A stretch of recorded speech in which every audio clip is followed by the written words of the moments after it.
धुळे तालुक्यातील पुरमेपाडा शिवारात शेतकऱ्यांनी आपल्या शेतामध्ये जनावरांपासून आपल्या शेतीचं रक्षण व्हावं या उद्देशाने शेतीच्या आजूबाजूला तार कंपाऊंड केलं होतं आणि या तार कंपाऊंडमध्ये रात्रीच्या वेळेस करंट सोडून जंगली जनावरांपासून शेतीचं रक्षण केलं. मात्र रात्रीच्या वेळेस ओंकारमाळी हा शेतकरी आपल्या बकऱ्यांसाठी चारा घेण्यासाठी गेला असता करंट सोडलेल्या तार कंपाऊंडला त्याचा स्पर्श झाल्याने जागी त्याचा दुर्दैवी मृत्यू झाल्याची घटना घडली. मागील काही दिवसांपूर्वी धुळे तालुक्यातील चितोळ येथे देखील अशीच एक घटना घडली होती.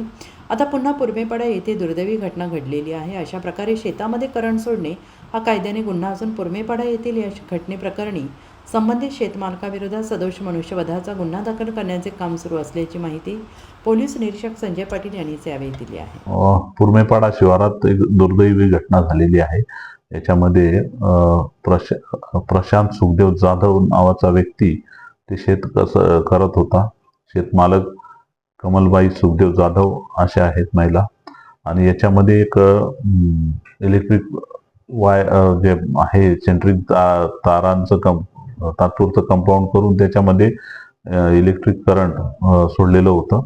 त्याच्यामध्ये इलेक्ट्रिक करंट त्या वायरिंगचा स्पर्श होऊन ओंकार लालचंद माळीच वय 45 राहणार पुरमेपाडा हा व्यक्ती मयत झालेला आहे. याच्यामध्ये हे करंट लावण्याचा उद्देश शेतकऱ्याचा तिथे जनावर जे जंगली जनावर आहेत ते येऊ नयेत किंवा त्यांना प्रतिबंध व्हावा या उद्देशाने लावला असावा असं एक दिसत आहे. आणि चुकून सदरची व्यक्ती त्या ठिकाणी गेल्याने त्यांनाच ते करंट लागल्याने त्यांचा मृत्यू झालेला आहे. मी याद्वारे असं आवाहन करतो की परिसरातील शेतकऱ्यांना असं कोणत्याही प्रकारचं धोकादायक कृत्य करू नये की ज्याच्याने मानवी जीवन धोक्यात येऊ शकतं किंवा कुठल्या जंगली प्राण्यांचा मृत्यू होऊ शकतो.